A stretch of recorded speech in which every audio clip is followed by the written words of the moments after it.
Mama Coco. Uh-oh.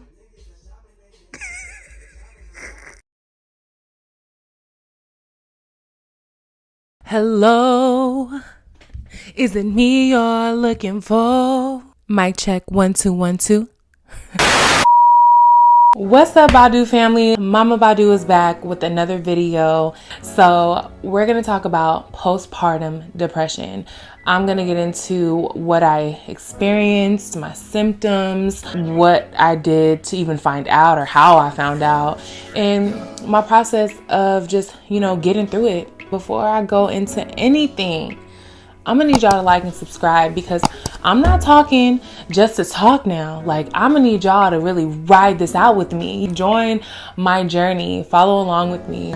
So I'm just gonna go into first, like, what are the symptoms of postpartum depression? Depressed mood or severe mood swings, excessive crying, difficulty bonding with your baby, withdrawing from family and friends, loss of appetite or eating much more than usual, inability to sleep or sleeping too much, overwhelming fatigue or loss of energy, reduced interest and pleasure in activities you used to enjoy, tense irritability or anger, fear of not being a good mother, hopelessness, feelings of worthlessness, shame, guilt, or inadequacy, diminished ability to think clearly, concentrate, or make decisions, restlessness, severe anxiety and panic attacks, thoughts of harming yourself or your baby, recurrent thoughts of death and suicide. So that is a lot.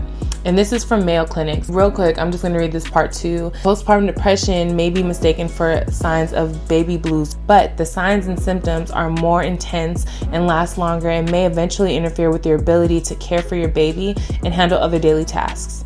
So that's what Mayo Clinic has to say. I just wanted to get into that first, just to educate you guys on some of the symptoms of postpartum depression. To all of my subscribers and people who are going to be watching this video who don't have kids yet or don't really know what postpartum depression is, it's actually a type of depression that usually occurs after a mom gives birth. You can get it any time within the baby's first year of life. And that's just from what my doctor explained to me. You can Google it too. And yes, I experienced it. We'll start from the beginning. So I did not know I had postpartum depression. I think Ava was about 3 months, or it was around her 3-month checkup, that I was also going in as well to the whole mommy checkup after you have a baby. So I went in, I want to say it was probably my second or third time going in to get checked, and they pass you a clipboard with a survey on it. And to be quite honest with you guys, I was super embarrassed to answer truthfully. I didn't really want to say how bad I was feeling, because I guess in my head I was I don't want them to report me or be ooh, she's unfit, let's get her baby. So I definitely tried to not answer every question truthfully. A lot of the questions had to do with how you feel within a week.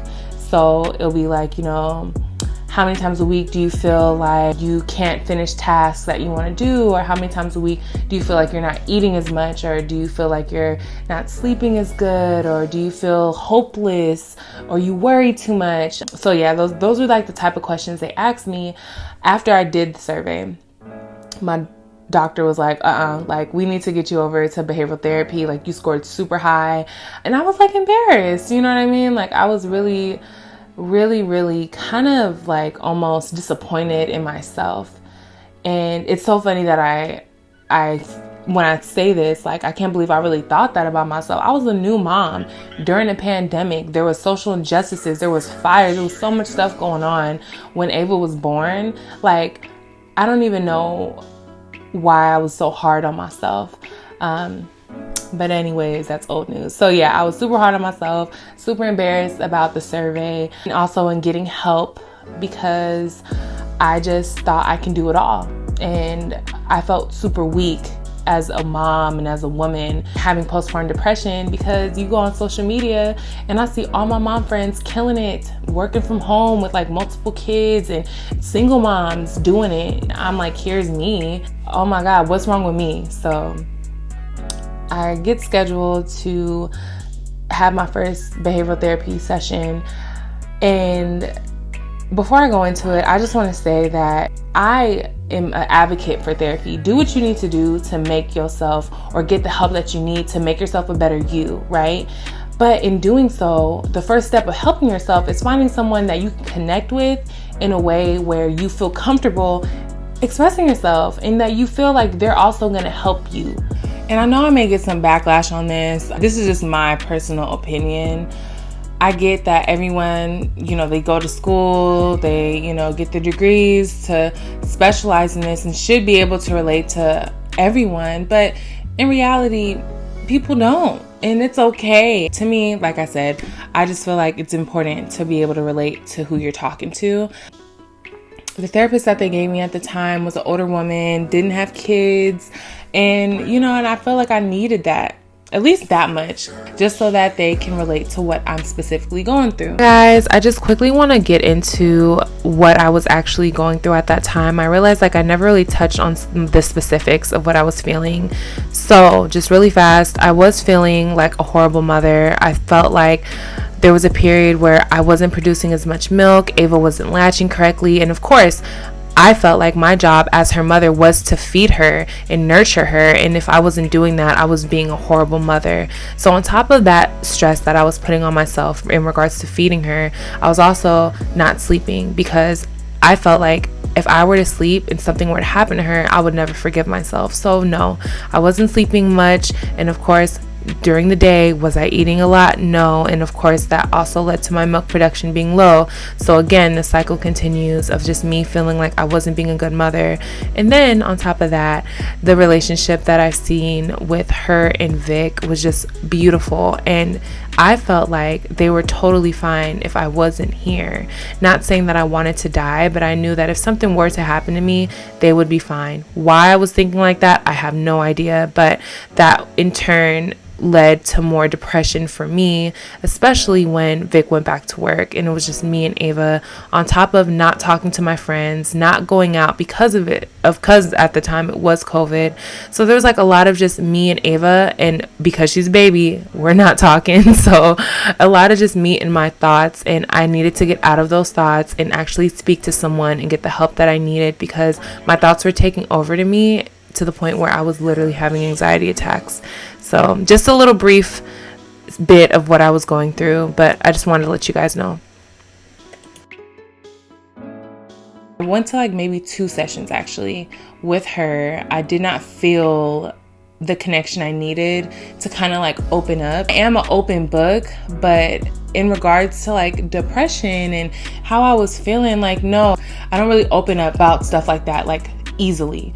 I'm doing it now because I've got the help that I needed and I can now share my journey with you guys, but it wasn't like that 7-8 months ago. It was not like that at all.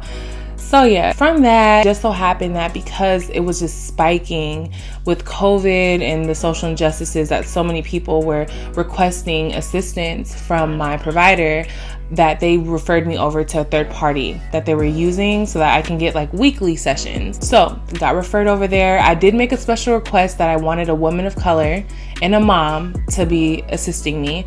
And I got that. And I love my therapist to this day. Shout out to you, girl. I'm not gonna put all her information out, but she knows who she is. But yeah, so started my therapy sessions with her, with my family support, God above everything.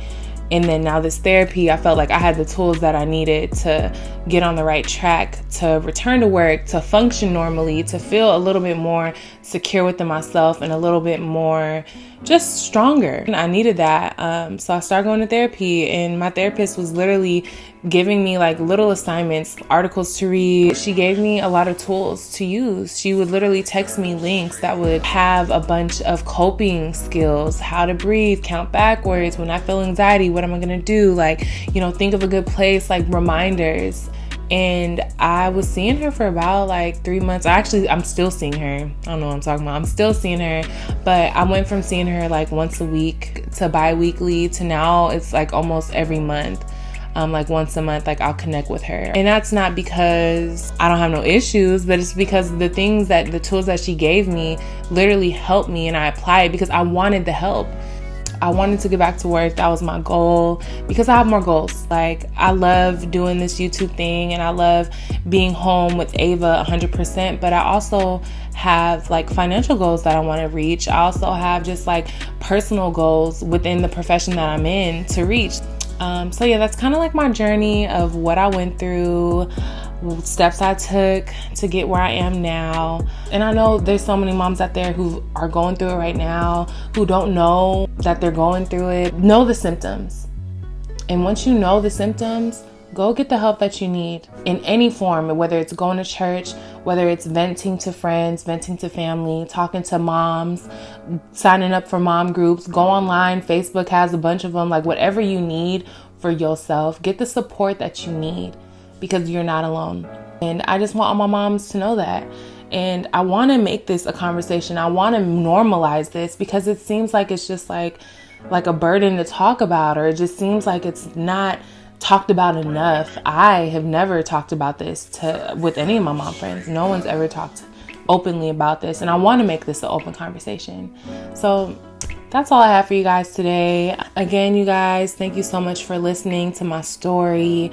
And please share your stories in the comments. Messaging me. Y'all have been messaging me on Instagram or like commenting on stuff. And I just really appreciate the support and appreciate everyone's honesty and just being able to connect with me. Like, I love getting to know the people who are watching my videos and supporting me and my family. So thank you guys again and again. I was just watching actually my first video this year, and one of the things I said was, shout out to all 80 of my subscribers. And right now, like, I have like over like I think I have like almost 350 or something like that. So like all 300 of y'all plus, I am so thankful for y'all. Thank you for just wanting to subscribe and wanting to hear and see our journey and my journey as a mom and as a wife. Like, I just thank you guys so much for your support, and more to come. So yeah, I'll see y'all later. Mama and Badu is gone.